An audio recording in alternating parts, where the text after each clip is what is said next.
Shirley here, Sirius Talis Mundi Nuclearification Disclaimer.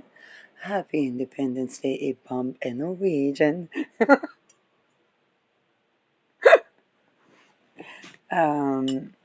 Now, Mars, hello Mars. Mercury, Mars, in the fifth house. It's actually good for the entire Aries stellium to be in the fifth house. What do you do for fun? Sovereignty.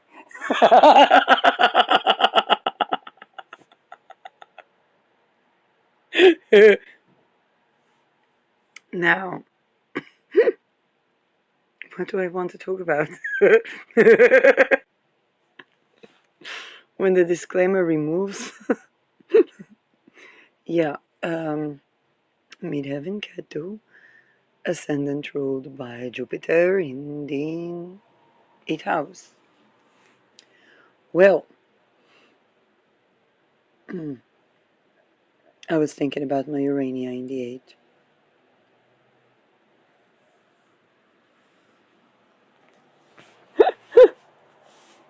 Oh, non-monogamy. I wanted to talk about a core issue, and with Uranus 29 degrees Taurus, there are like these final eurekas about the Venusian. Fortunately, Venus is about to conjoin Uranus, and one of the things I think about, if I take a look at my practice of astrology, I have Uranus in the 10th house in Jupiter's sign, and Urania in the 8th house in Libra, in the middle decan of Libra, now listening to Threads of Fate, with the middle decan, in between recording videos. So there is a lot that comes up where, if I think about Uranus and relationships, how I was trying to figure out both my commitment style, but also the many things around relationships that I found curious, and it was in a really non-attachment. A lot of people think here, particularly if somebody integrates like Vedic astrology or stuff like that, then they think about, oh, these are the people that decide for people who to marry. The other way around. Here is the bunch of stuff that you could be dealing with, and maybe there are things to do with that, but that might be other people. So, um, and so if I try to think from the beautiful teachings about Uranus that I conjoined with teachings like Esther Perel, where I wouldn't agree with every single word she says, but Uranus basically is the liberator of relationships. And then I think about kind of like the spirit of matter decan of Taurus, which is liberating regarding issues around beta per se, which is Peter rings and stuff.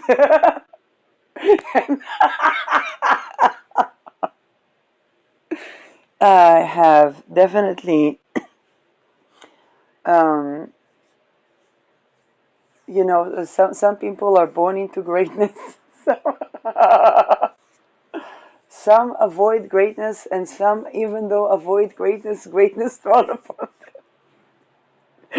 And I had to deal with many, many, many sides of the spectrum of the unusual relational patterns. And if I think about, let's say, non-monogamy, um, and the fact that actually the radical acceptance of non-monogamy, and Uranus radical acceptance is key. um, and so, very likely the places where I radically accepted that certain things were the way they were, um, allowed me to, from a place of radical acceptance, begin to discuss points of interferences. And right now we're about to have Uranus squaring the nodes, and this is um, definitely going to be, challenging. But definitely, when I think about the radical acceptance of Uranus, allowed the things to bubble into the surface, where, hey, people that are in upbringing of um, kind of like a treason death cult.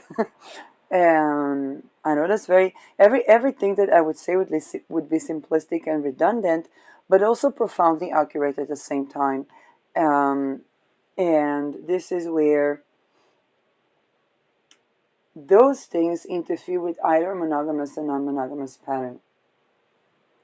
And how Uranus at the last degree of Taurus is like liberating us from that, liberating us um, from having to associate with something that whichever commitment style, whichever pattern of relation would basically cause a compounding downfall.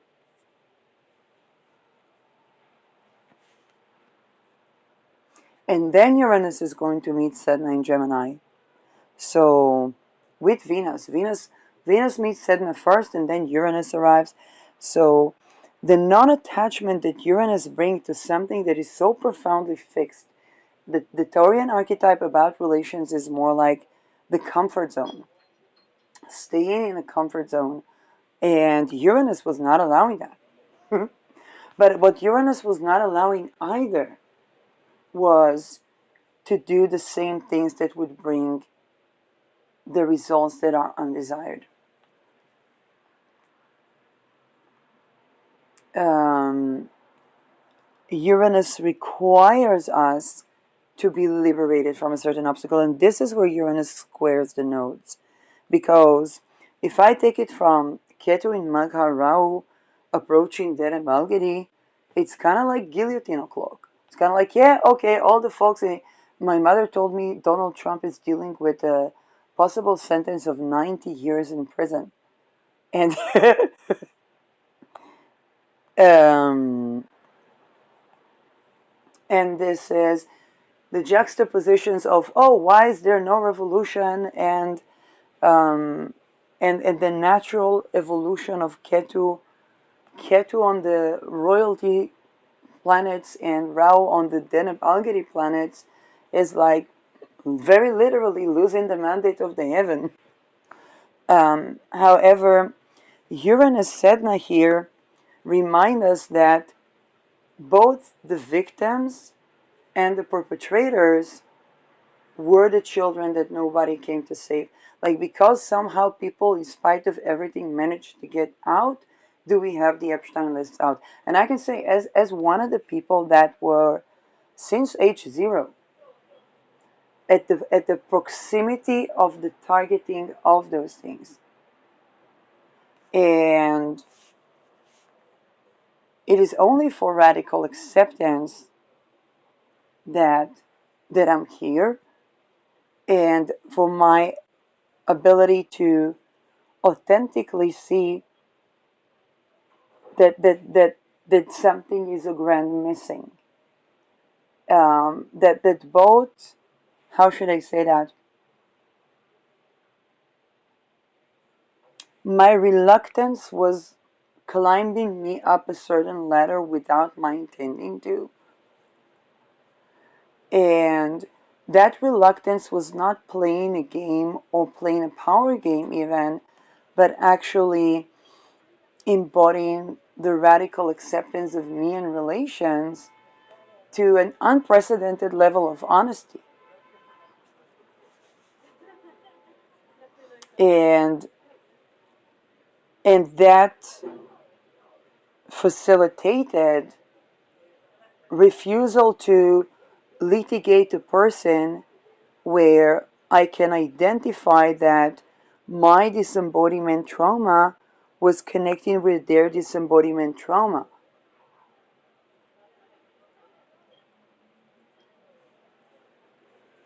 My Um, my downfall, if I think about, let's say, 2007, my downfall into not really seeing through that there is something beyond the personal when it came to a really toxic dynamic that was mutually toxic. The fact that there is no right there, how should I say it? The fact that it's not my responsibility that another person was violating my boundaries or my sexual boundaries doesn't mean that there isn't that there wasn't a toxic environment that was beyond the self, that had to do with something to do with the things that were happening at the time in several countries.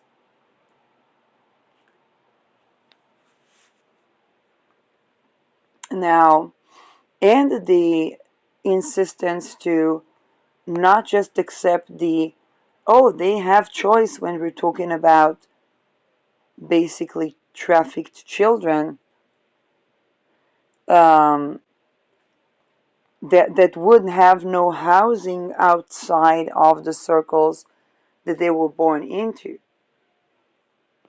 Um, all while insisting that the continuation of those behaviors is also not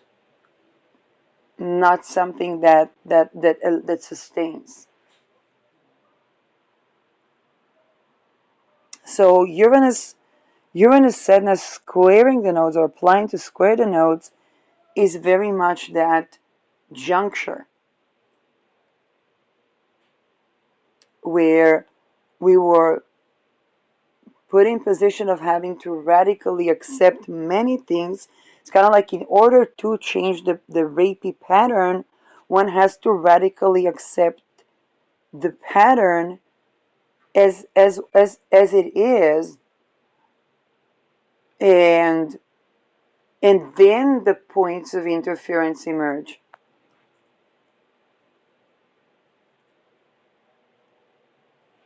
And that radical acceptance is already a form of unconditional love. That and unconditional love is not a love without boundaries or standards. It is actually a frequency that allows us to set boundaries and standards. And that's the unprecedented thing that the exposure of the Epstein dossiers is just one chapter of.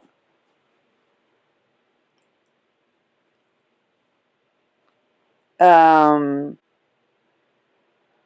about the Norwegian thing, so I think about the time I was sitting at the cafe. Um, I was just buying a small course about, it was Zendaya, which was the planet where the eclipse happened in Libra, and I was thinking about denucleafication.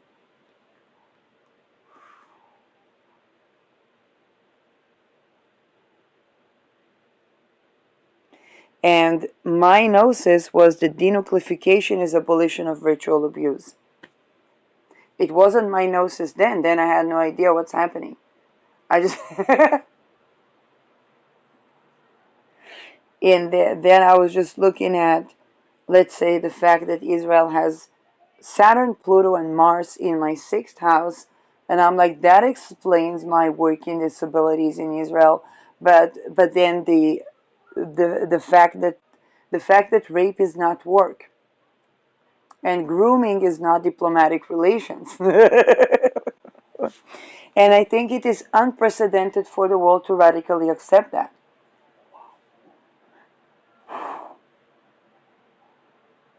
And the requirement for sovereignty is not something that people can, after Uranus going through both Aries and Taurus, is not something that people can compromise anymore.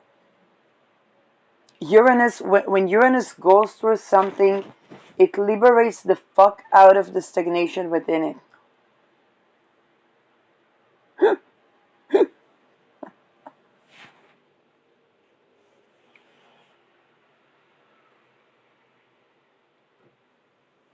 and the fact that um,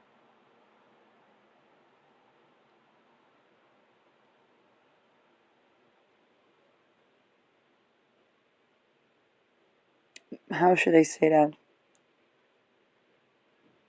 Astrology really does have the ability to allow us to tune into our intuition with some sort of validation, in the sense that if internally we feel something needs to change so that we can be authentically happy. And when I say happy, I don't mean just, rainbows and sunshine. I mean the happiness of being ourselves.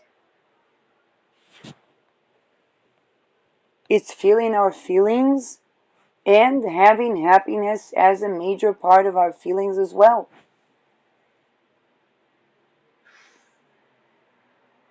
Is joy of living as an and abolishing ritual abuse take people from dead alive state to joy of living that is actually authentic.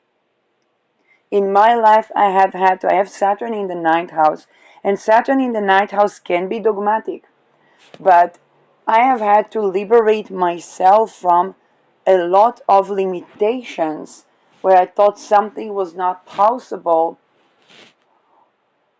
and that caused me depression or feeling of dead aliveness and so on and so forth. And this brings an unprecedented experience of things that do change. The impossible becoming possible. And as originally I started in my high school as a filmmaker. And no, I was not Epstein affiliated. I did not shoot any snuff or anything like that. And I'm very grateful, because my motto at 14 was better sex for better world. I did not even have joy in self pleasure back then, I think. Like, but cognitively, I knew that something about sexuality needs to change.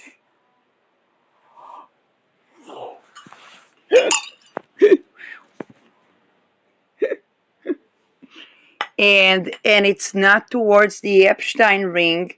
I know to say it in these terms right now, but I originally identified that sexuality is, when I say sacred, I mean that in the sense that it's loving, it's divine, it's joyous, it's embodied, it's none of what the extortion cult make it to be by rape and torture.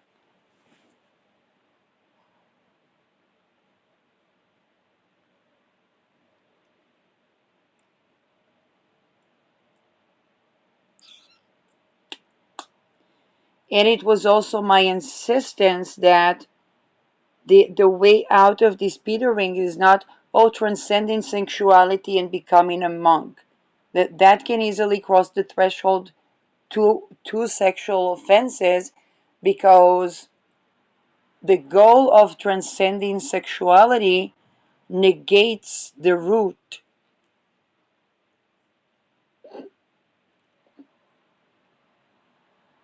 Um, Again, I don't, how should I say that?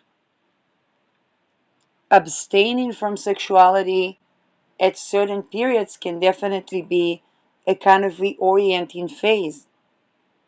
Um, but it's more to do with what we bring into our life than what we take away. When Lilith was in Cancer, I was just thinking all I wanted was a hug, and a non erotic hug. And that was definitely a need that was met, that was definitely reorienting any excess or anomalies that could have been residues of sexual boundary violation in early infanthood by these occultistic practices that targeted infants.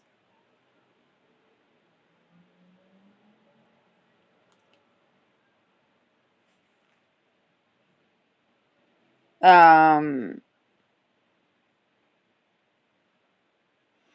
Uranus squaring the nodes challenges the guillotine clock because it calls for liberation from trafficking.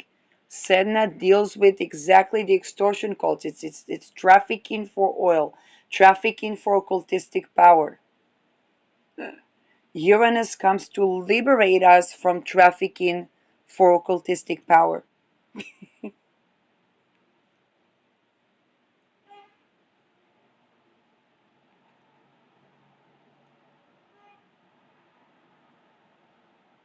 And the issue is not just sacrificing oil to the sea monster, it's the abolition of trafficking that liberates the Kundalini.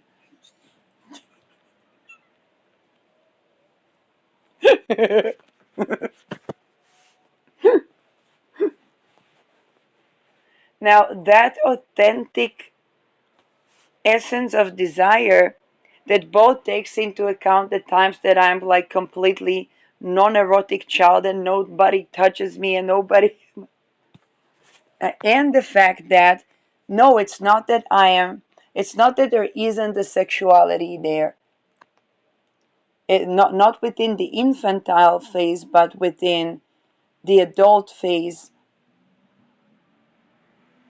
It's just that that sexuality is not compatible with extortion cults and pedo rings.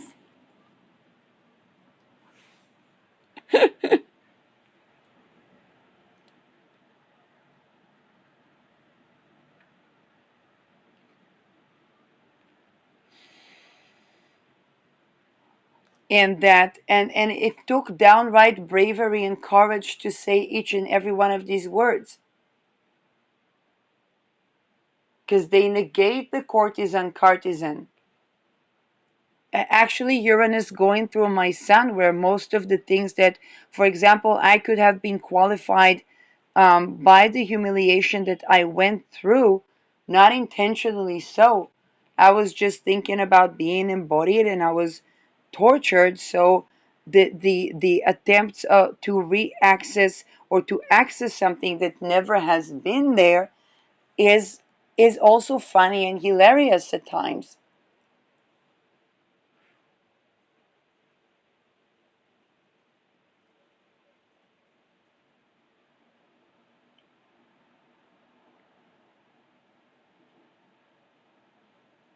And the sense that my dignity is not lost if I try to have sex with an organic cucumber instead of a human trafficker. My dignity is not lost if I'm in between houses, um, entering the upper floor of a real estate building and taking a little nap and then doing a practice. We had a practice where we had to put the vagina exposed to the sun because it needed to get sunlight.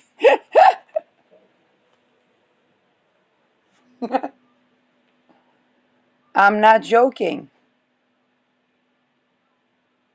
It is when my sexual boundaries are not on and my dignity is not lost where there's a billion of satellites out there.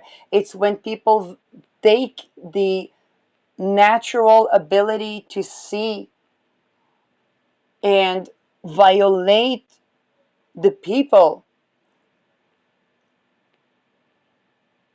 It's the troubles of every person with a porch, whether they live in Aspen or they're baiting at sea.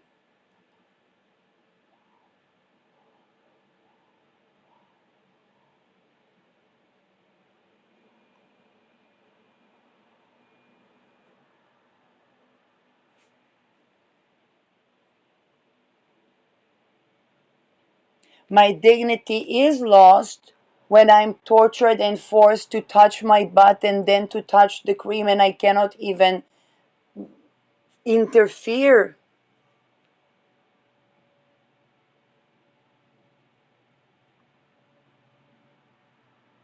because there is an attempt to backfire any attempt of me to have an income. But if I break it down to the bottom,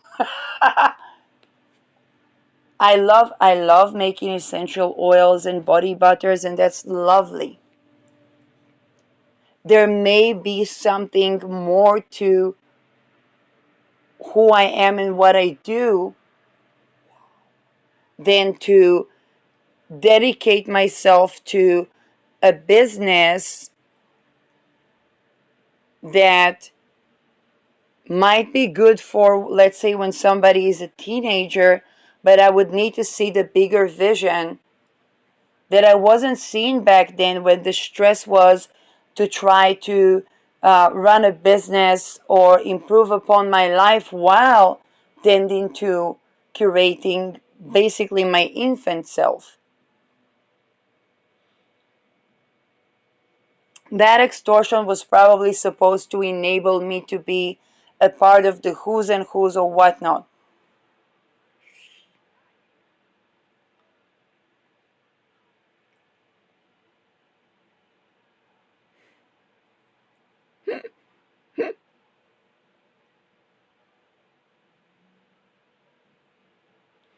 Uranus at the end of Taurus liberates us from those any type of self-betrayal, conscious or unconscious. How much of my, let's say, um, preparing body butters was the joy of the experience to do something, which is absolutely there, and how much of the decision to try to, let's say, make a business out of what I studied was a necessity, and how much was I compromising there. And that would lead to a situation where I could be susceptible to extortion if I would betray myself a little bit farther.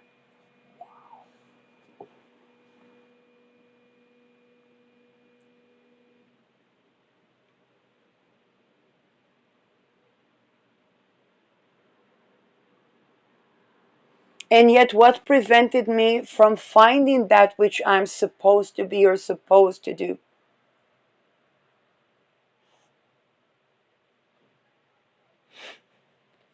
Oh, the very thing that they were training me to be qualified to. The requirement of participation. Now, what do I mean they were training me? I was tortured.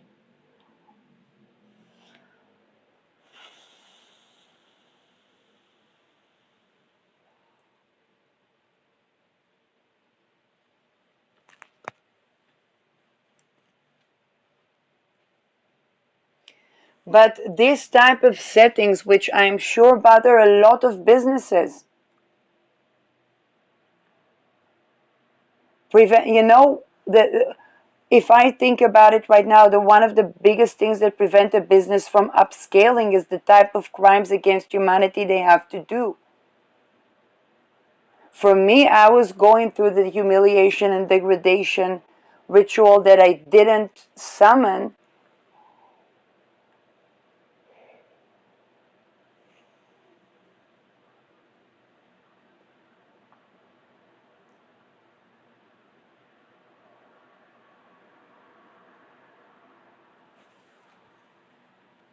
Um,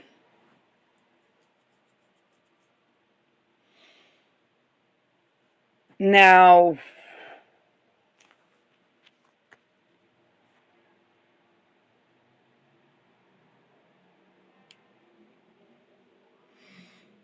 and when I was thinking about denuclearification, it became more and more obvious that abolishing ritual abuse is needed for peace.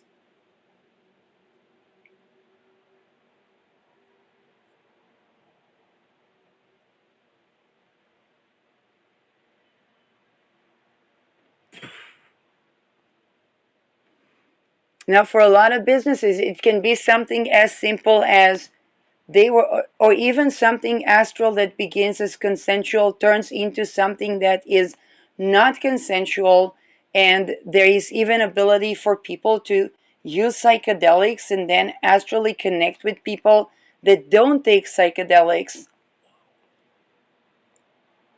Now, particularly when there is a trauma that needs recovery, then people would try to think, okay, maybe it would give me the love buffer to curate.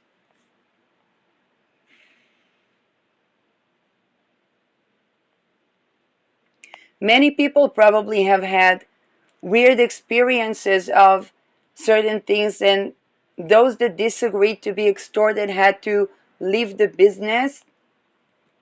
And then there's some people, running businesses out there when there's some video of them putting their hand in their butt and then in the butter, or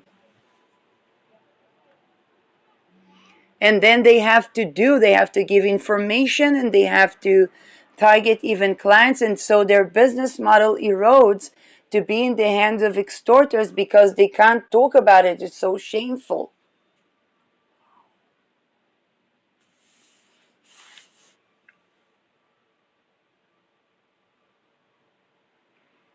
And at the same time to think, what were we compromising that was making us susceptible to begin with? Now, for a lot of people, if they go to the nitty gritty of that, there may have been experience in infanthood that weren't necessarily in the, I call it the second frontier.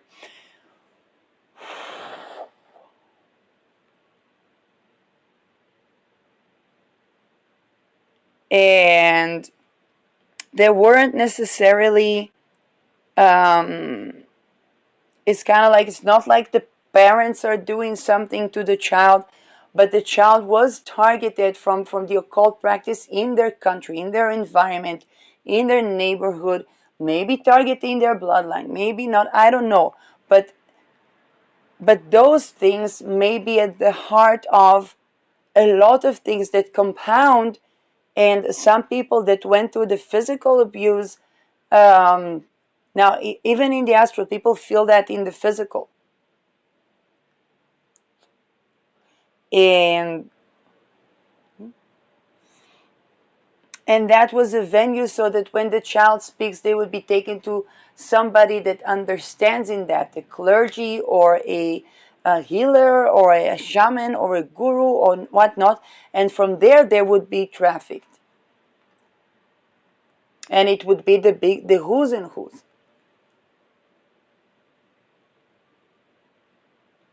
And when that person say no, it's not really, then they would see the who's and who's suddenly make a reference.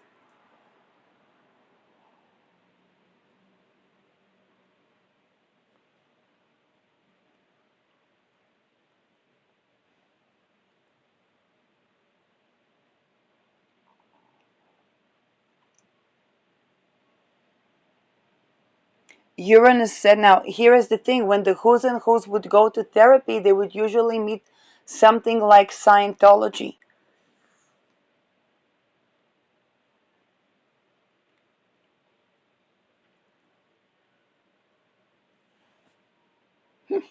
And what do I mean by that? It means that they would be love bombed. And I experienced that. They would be love bombed, and then there would be a bait. Or within into that love bombing, they would try to throw all kinds of things that are going but in the opposite direction, that would keep them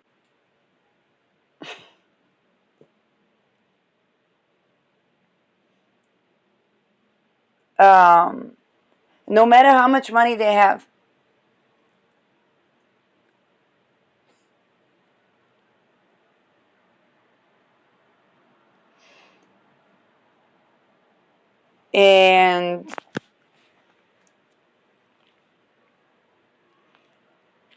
And this perception of power is what we are purging with Ketu Magha.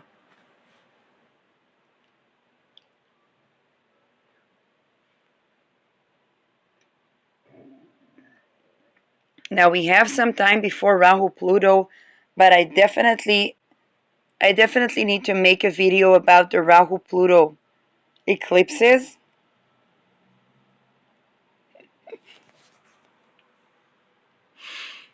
Um,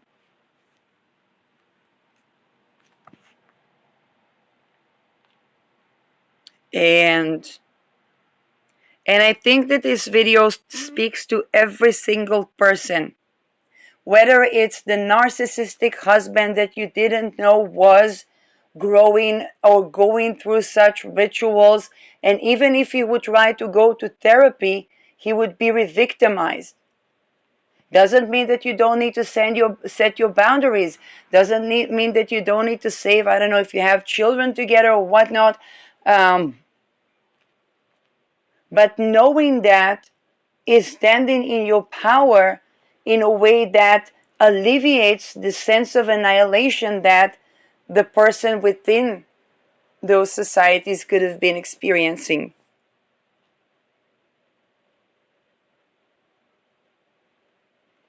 Um, okay, eclipses. Let's go to 2027 because I feel like the Rahu's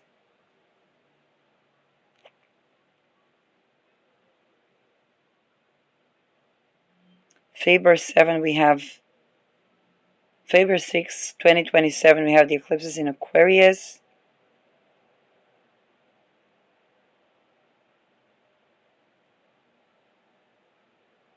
Still have lunar eclipses 2027 in 1 degree and 2 degree Leo. These are going to be, this is going to be 1 degree Virgo, the Regulus lunar eclipse. It's very interesting to have a lunar eclipse Regulus, because there is something that really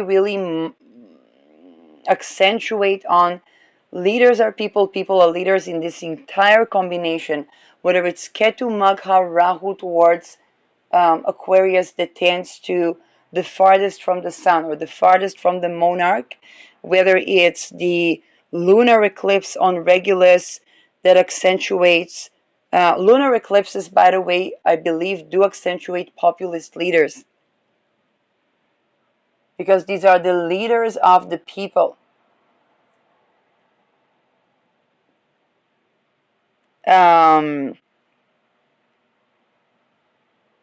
the union between the union of the sects really brings new leadership. There are things that are incredibly difficult to bridge. Okay, July 18, the next lunar eclipse will already be in 25th Capricorn. And August 2, 2027, we have a solar eclipse in Leo, 9 degrees Leo. I think this one will already have the conjunction of Rahu Pluto. Yes, almost conjunction. We'd need to go to 20, and it's going to be with Lilith. Rahu Pluto Lilith. Wow, wow. 11 degree.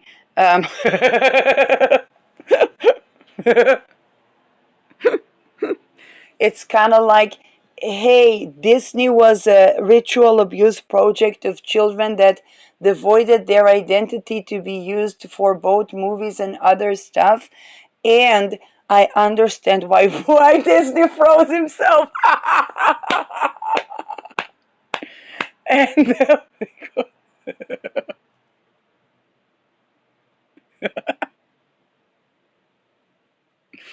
and we're gonna have Ketu with Sun, Moon, and Venus. The fluff, I don't know what is that. This is one eclipse. I don't know. It's kind of like reschedule the euthanasia to 2029, tentatively. Tentatively.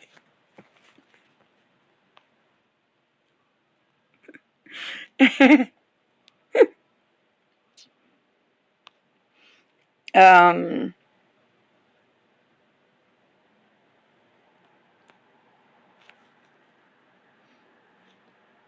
2028, we have solar eclipse, 6 degrees Aquarius, but I think Pluto will already have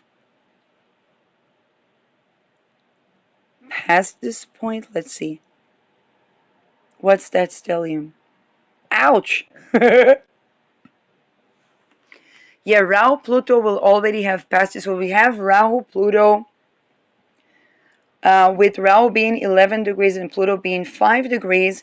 And then we're going to have a lunar eclipse with Pluto and Rahu being 2 degrees in 2028.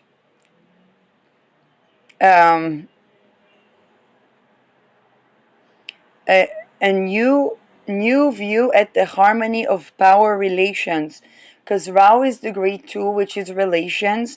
Degree 6 denote at the harmony between, and Pluto is power, and the fact that it's, sun and moon, so the harmony between powerful leaders or global leaders, diplomatic relations. Or you think about the worldwide leader. Oh, Saturn will be 22 in Aries, Mars 18 in Aquarius. Um,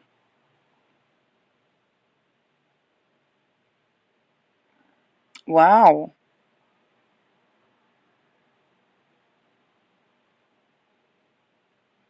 Mercury retrograde, Lilith around Denebalgadi.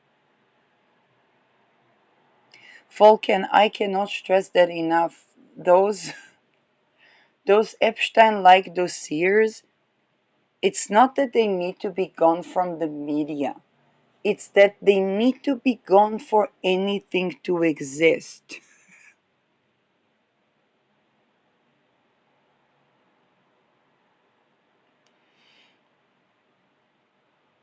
Um, I'm not joking. This stellium is not joking. Lilith Denebalgadi is not here to make fun. It's kind of like the Lilith is the planet that will not, is the woman that would not be subjugated. With Deneb Algadi, no woman will be subjugated. And people will kill or and die over this in quite toxic and poisonous ways.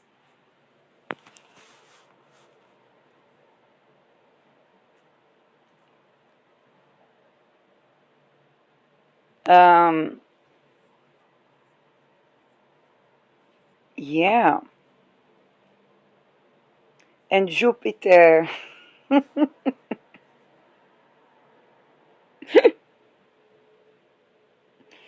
Jupiter Virgo.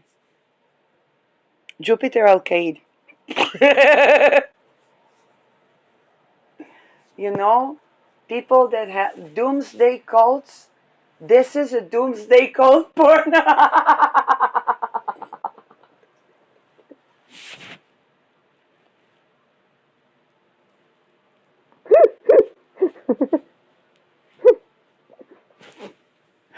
You really have to read charts in order to understand this joke.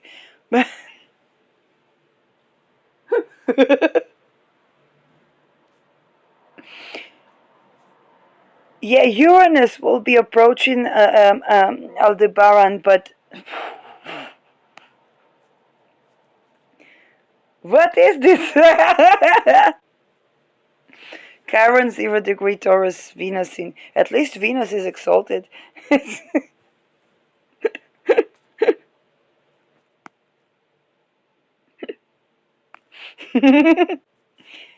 I have Urania. This to do with astrology in the eighth house, whole sign speaking, in Libra. And looking, and eighth house also have to do with births and deaths. And this is. And then it's kind of like, well, if I die, it means I won't get to see what this thing is about. But it might not be a bad thing that I don't get to see what this thing is about. On the other hand, I really wonder what this thing is about.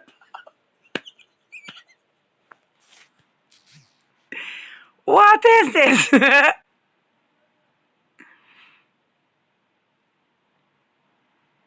Then we're moving to Cancer and Capricorn again.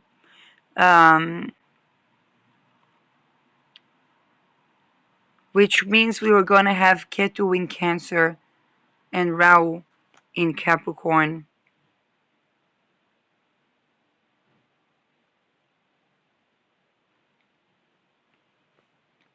If we go back to 2027,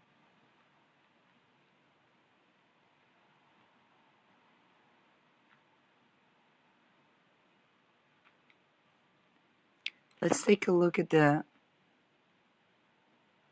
Nebalgedi eclipse.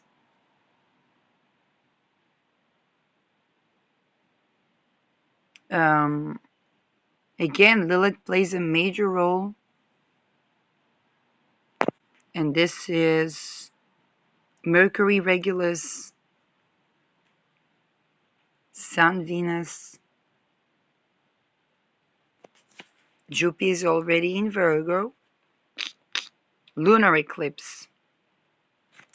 Lunar eclipse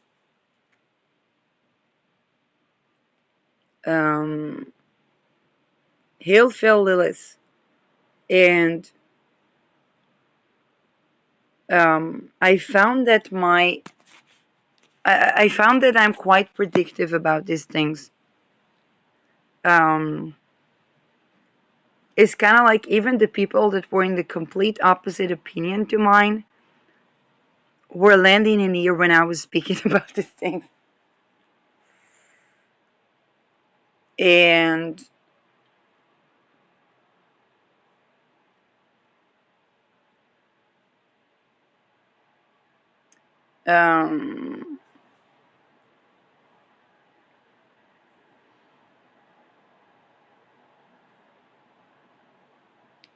I'm trying to find the Rahu Pluto meeting.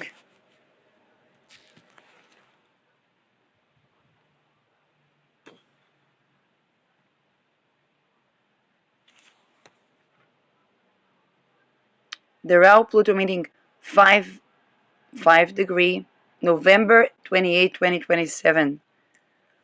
So they're at a regal degree. And Lilith 18 degrees, Aquarius. Again,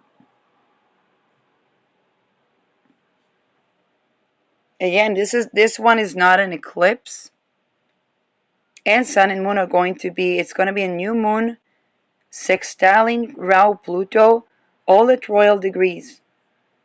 Royal power.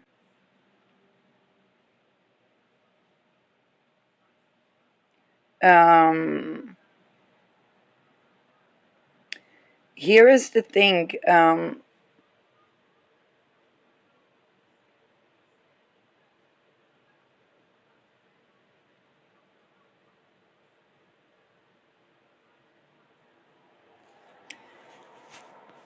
Definitely the royal occult, the occult behind the royalty. Particularly because we are approaching global power in the sense of when people talk about one world government, fiscally speaking, it's exactly, the idea of universal basic income is kind of hand in hand with a universal basic currency. And the occult practices all around the world will need to change. To unite the world, we really need a strong Venusian, and that Venusian cannot be rape-based.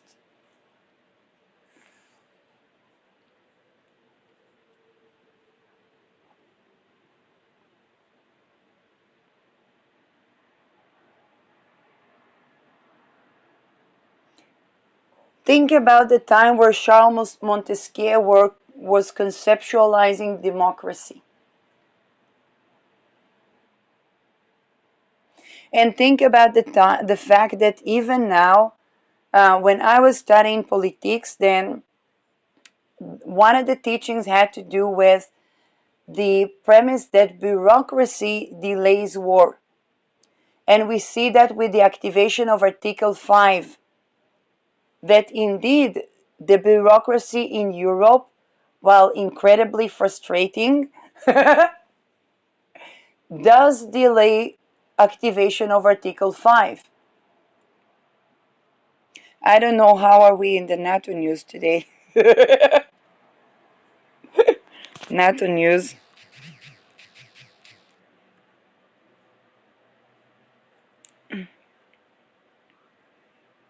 But that was long ago.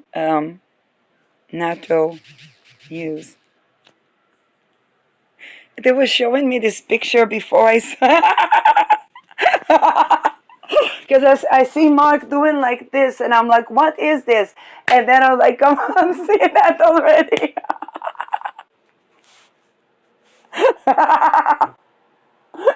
No, it was suddenly, I don't remember what I was doing, and then I'm seeing Mark doing like this, and I didn't see the picture. And I'm like, what did I do this time?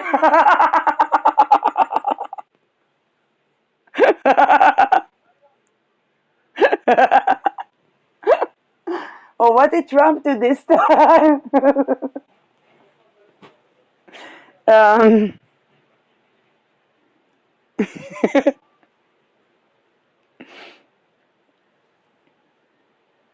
NATO's internal cohesion being threatened again, but in pushing for support on Iran, Trump may risk eroding U.S. influence on the alliance. Again, now, the bureaucracy of the European Union does create a delay upon activating Article 5, because even if it is activated, there's a question of the how, the many things that concern that, and the European interest within that. And that also has to do with the fact that political, erotically speaking, we can't appease the, how should I say, the Epstein dossiers, and expect sovereignty.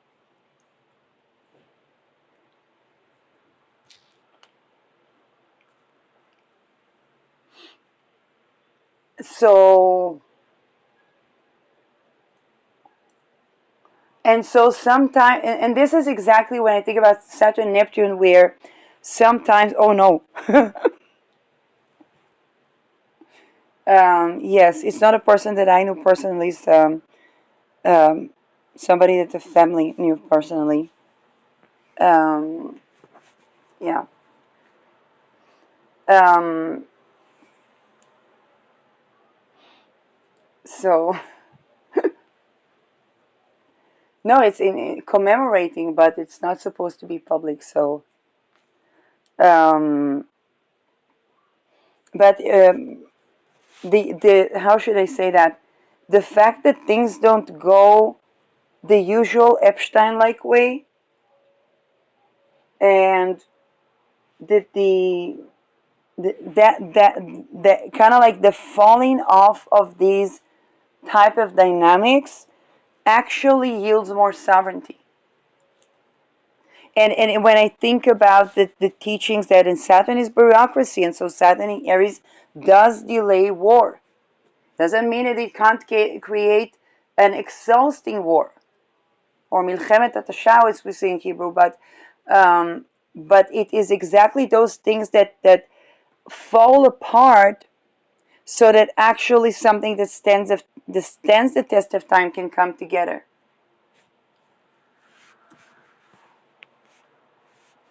Uh,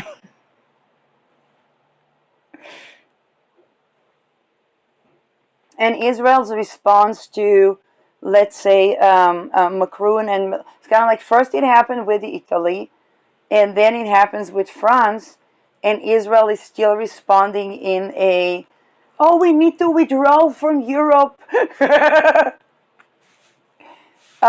We need to withdraw from Epstein first and foremost. Because today is Europe, tomorrow is any other alliance. And the fact that, like, if we already have technology that is precise to the turned off um, iPhone of the person,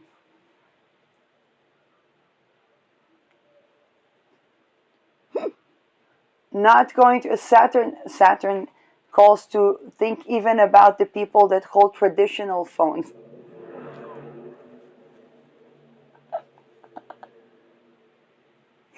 Okay, how about using that to not shoot Italian people?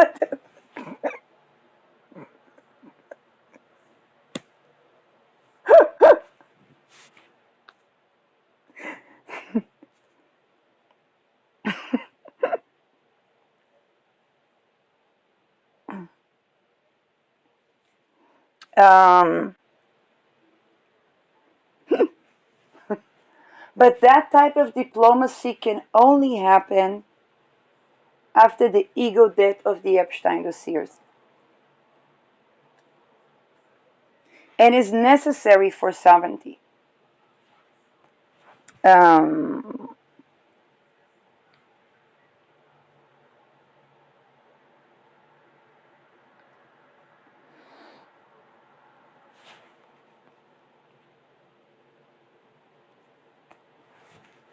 so if I think that about the strong, we had a strong Lilith eclipses with Aries. Wrap the Peter ring, I am, and it doth wrap, and I am.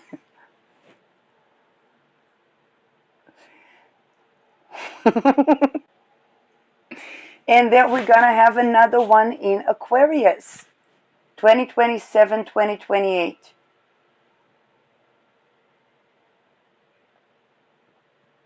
Rahu Pluto Lilith. Like we had the Rahu Lilith eclipses in Aries. No, I know that we had some notable Rahus in Pisces. Is mine, and some very notable. I'm not gonna address that, but um, literally 22, 22. um, but in Aquarius, we're gonna have Rahu Lilith eclipses, and if I and this is going to, and this is one of the most classicest of Liliths, because Lilith in the first decan of Aquarius is exactly the Lilith that was not subjugated to Adam and was exiled from heaven or exiled from paradise because she was not going to be subjugated. And then what happens, then they create Eve, and Eve listens, unites with the snake, and says to Adam, hey, come on, let's eat that apple, it's looking kind of good. And they eat that apple and they have a lot of fun together. And and then I guess there was a camera in the room, because suddenly they had to put I have to think the whole Lilith eclipses.